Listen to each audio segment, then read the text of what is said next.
ପିଲାମାନେ ସମସ୍ତେ ଭଲ ଅଛ? ଆଶା କରେ ସମସ୍ତେ ଭଲରେ ଥିବ। ସମସ୍ତଙ୍କୁ ଜୟ ଜଗନ୍ନାଥ।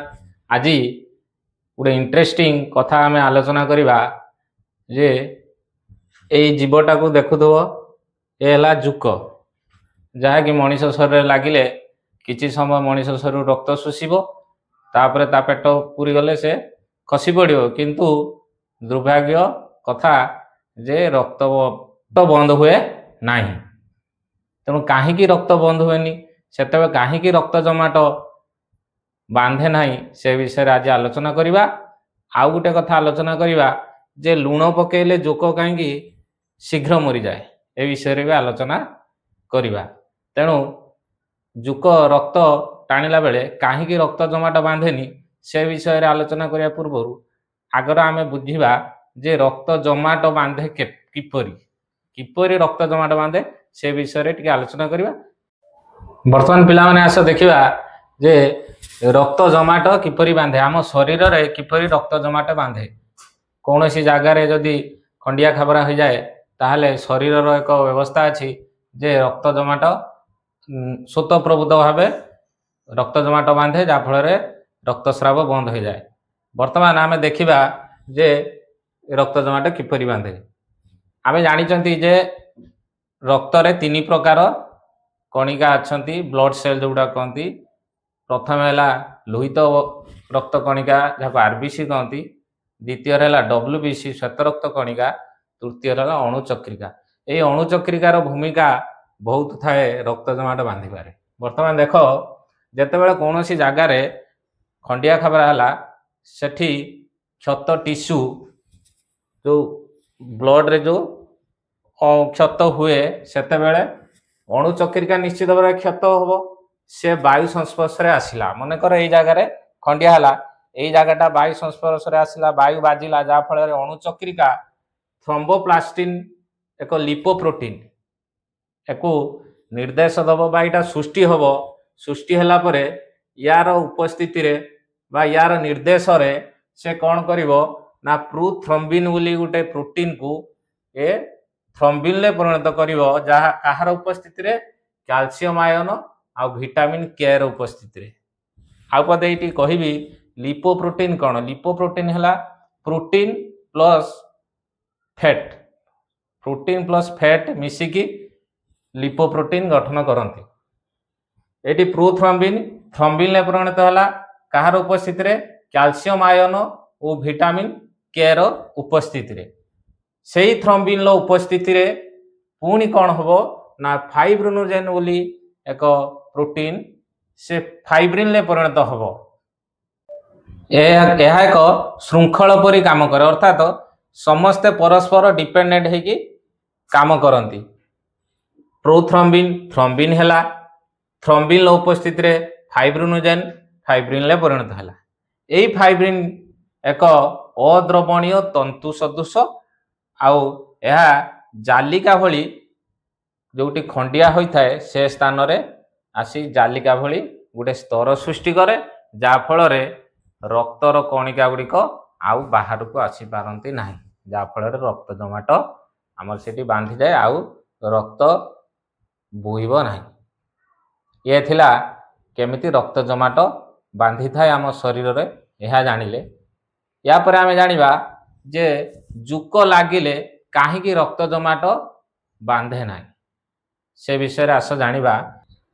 ଜୋକ ଯେତେବେଳେ ଗୋଟେ ମଣିଷ ଶରୀରରୁ ରକ୍ତ ଶୋଷିବା ଆରମ୍ଭ କରେ, ସେତେବେଳେ ସେ ଗୋଟେ ଏନ୍ଜାଇମ୍ ସେ ଶରୀରକୁ ଛାଡ଼ିଥାଏ, ମଣିଷ ଶରୀରକୁ, ଯାହାର ନାଁ ହେଲା ହିରୋଡିନ୍।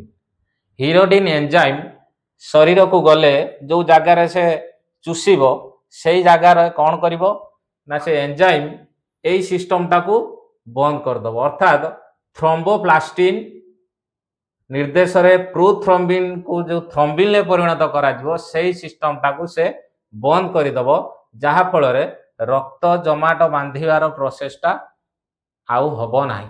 କାରଣ ଏଇଠୁ ହିଁ ପ୍ରଥମେ ଷ୍ଟାର୍ଟ ହୁଏ ଯେ ପ୍ରୋଥ୍ରୋମ୍ବିନ୍ଟା ଥ୍ରୋମ୍ବିନ୍ ହୁଏ। ସେ ପ୍ରୋଥ୍ରୋମ୍ବିନ୍ କି ସେ ଥ୍ରୋମ୍ବିନ୍ କରିବା ପାଇଁ ଦେବ ନାହିଁ, ଯାହାଫଳରେ ରକ୍ତ ଜମାଟ ବାନ୍ଧିବା ପଦ୍ଧତିଟା ଆଉ ଆଗକୁ ହୁଏ ନାହିଁ। ଏହା ଥିଲା ଯେ रक्त जमाट कहीं बांधेनी जुक से तो रक्त शोषिकी बाहरी जाए तथापि आमर ब्लड प्रवाहित चली थाए कारण सेठी रक्त जमाट बांधिले सिना ब्लडटा बंद हम जेहेतु रक्त जमाट बांधि पारुनी से सिस्टमटा को जुकर हिरोडिन जो एंजाइमटा से बंद कर देइछि तेणु रक्त जमाट आउ बांधि पारे ना। एबे आमे जानिबा जुक देहरे लुण पड़िला कहीं से मरी जाए कहीं से मरी जाए से विषय पिला माने एबे आमे जानिबा जे जुक देहरे लुण पकईले कहीं ये तत्क्षणात मरी जाए लुण कहीं यार शत्रु से विषय आमे जानिबा। देख जुक है एनलिडा पर्वर एक जीव जार शरीर रे हाड़ ना या शरीर भितर केवल रक्त रे तैयारी शरीरटा केवल भितर केवल रक्त अच्छी जल अच्छी जेतेबेले लुण पड़े लुण संकेत जानिच NaCl से सर्वदा NaCl चाहिए जे Na प्लस और Cl माइनस हम यह आयनिक यौगिक तेणु से देखि जिते वर्षा दिन में वायुमंडल ठंडा थाए उदाड़िया थाए से लुण उदा हो जाए कहीं कारण से वायुमंडल मॉइस्चर को से अब्जर्व करने तेणु जितेबले जुक NaCl हवापाई हेले एक जल दरकार तेणु ये कौन करिवो ना ऑस्मोसिस प्रक्रिया रे विसरण प्रक्रिया रे या शरीर रु जल को टाणी आनियो ता भितर थिबा जल को ए बाहर को टाणी आनियो जहा फल रे जुक देह रे डिहाइड्रेशन लो घोर डिहाइड्रेशन हो जाए जुक देह रे डिहाइड्रेशन हो जाए जलीय अंशर अभाव हुए सेथिपाई से तत्क्षणात मरी जाए। आमको साधारणतः जो तरल झाड़ा हुए से आम बहुत आम क्लांत अनुभव करूँ आ बेले बेले भी यह जीवन नाशक भी होता है कारण झाड़ा बांति भी लोक मरी जाती ठीक सेमिति लुण पड़े जुकर डिहाइड्रेशन हुए जलीय अंश पूरा कमी जाए कारण या जेहेतु ये जीव शरीर केवल रक्त अच्छी आ जलीय अंश अच्छी तेणु जेतिकी जल या शरीर थिला ताकू लुण टाणी आनिबो जा फल रे या शरीर रे जलीय अंशर अभाव हुए से तत्क्षणात मरी जाए। आज यही भिडियोटी केमिति लागिची मते कमेंट माध्यम जणेबो लाइक भी करिवो सब्सक्राइब करिवो ये शिक्षा चैनल एजुकेशनल चैनल प्रशांत पाठशाला गणित विज्ञान इतिहास भूगोल सबु विषय रे मोर ये चैनल वीडियो अपलोड होबो तेणु समस्त ये चैनल को सब्सक्राइब करिवो। रहिली जय जगन्नाथ।